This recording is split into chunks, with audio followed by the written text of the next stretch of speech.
Ohio's at One Television Plaza, this is WTAP News at 6. Good evening and thank you for joining us. I'm Phyllis Smith.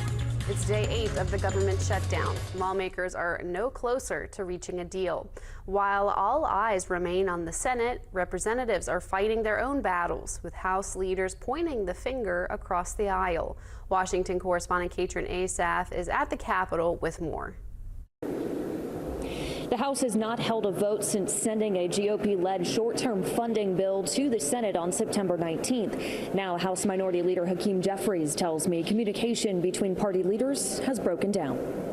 Donald Trump and House Republican leadership, along with Senate Republican leadership, have basically gone radio silent since the Oval Office meeting that took place on Monday of last week. As Democrats, we continue to make clear we'll sit down anytime, any place with anyone to reopen the government, to enact a spending agreement that actually improves the quality of life of the American people. But across the aisle, Speaker of the House Mike Johnson says it's not up to the House.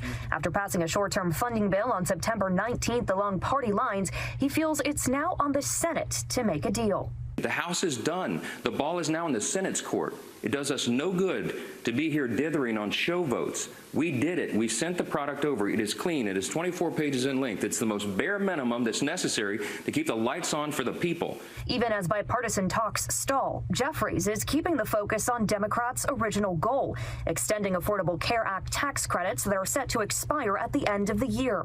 He recently received pushback for saying a temporary extension is a non-starter. Now he's doubling down on his claim that fixing health care must be permanent. The least that we can do is make sure that we provide certainty to working class Americans, middle class Americans, and everyday Americans, making sure that their premiums, copays, and deductibles, which are about to double, triple, or even quadruple for some, actually doesn't take place this year, next year, and into the future. In Washington, I'm Katrin Asaf. Turning to the weather, the sun is back. Meteorologist Jason Livia joins us now with a look at your first alert forecast. Jason.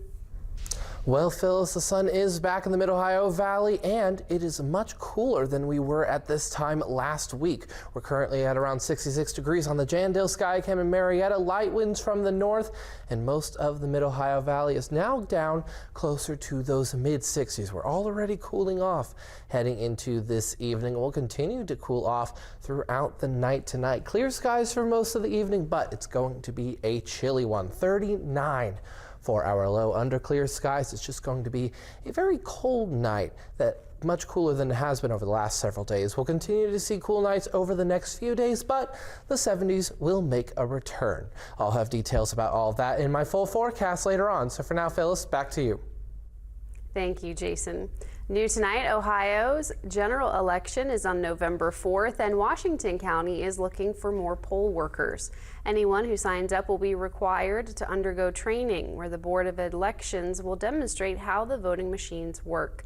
On the day of the election, poll workers are required to work from 5:30 a.m. to 8 p.m. Mandy Amos, the director of the Washington County Board of Elections, says poll workers are essential to conducting elections.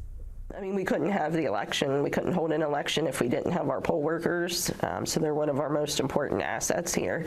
So we really appreciate, anybody that does that. Poll workers will be paid for their time. If you are interested in signing up, you can visit our website at WTAP.com.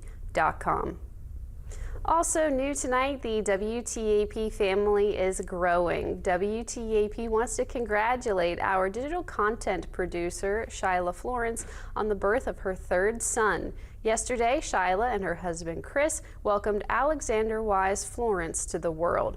Alexander was born at 5 pounds and 14.5 ounces and is 18.5 inches long. Shyla says she and Alexander are doing well. Congratulations to Shyla, Chris, Alexander, and the boys. Very happy for you. The Mid-Ohio Valley Regional Airport plans to keep flights running despite a federal government shutdown that threatens funding for essential air service programs across the region. While the U.S. Department of Transportation has warned that funding for essential air service programs could be suspended starting Monday, Airport manager Ben Allville says their provider, Contour Airlines, has no plans to stop service at the Mid-Ohio Valley Regional Airport. As they head into the busiest travel season of the year, Allville says the airline has committed to continuing flights even if they lose immediate federal funding. Despite long-term uncertainty, Allville encourages passengers to proceed with their existing travel plans, at least for the time being. I don't see it directly impacting us immediately, but if it's a very long extension, I don't know how long Contour Airlines can continue to fly with it. But for our immediate passengers, if you bought a ticket here and it's past here, you should still be able to fly. Allville says they're hopeful for a quick resolution to the shutdown. The airport's day-to-day operations are unaffected thanks to local funding.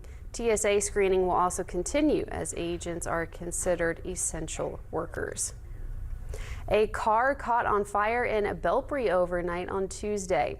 The Belpre Police Department says a car at Jerry's Auto Center caught on fire. No one was hurt. The call came in around 11:42 p.m.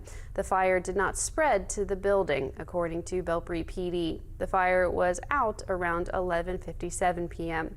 The Belpre Volunteer Fire Department also came to the scene. We do not yet know the cause of the fire. Gribble Roofing has delayed handing out the winter coats from its coat drive until this weekend. According to owner Michael Gribble, the coat drive collected 150 winter coats for people in need ahead of this cold weather. Their plan was to hand out the coats on October 7th, but the bad weather delayed them. They are now planning on handing out the coats on Sunday in Parkersburg City Park. Michael says he is happy to give to the community. It just holds a real close spot in our heart to be able to give back to our community. That's really what drives us every day. It's not just that we fix houses and repair roofs, but it's that we try to help our community and fix things that need fixed. Like, we see a need, we fill it. And that's what God called us to do. Gribble Roofing will be in the band shell from 5 to 7 p.m. Michael says anyone interested in helping can meet them at City Park at 4 p.m. The Parkersburg Corrections Facility hosted a hiring event to help fill different positions. According to the West Virginia Department of Commerce, the West Virginia Division of Corrections and Rehabilitation is actively hiring across the state for people who want steady work and strong benefits. They say the WVDCR is a chance for people to serve, protect, and make a real difference in their community.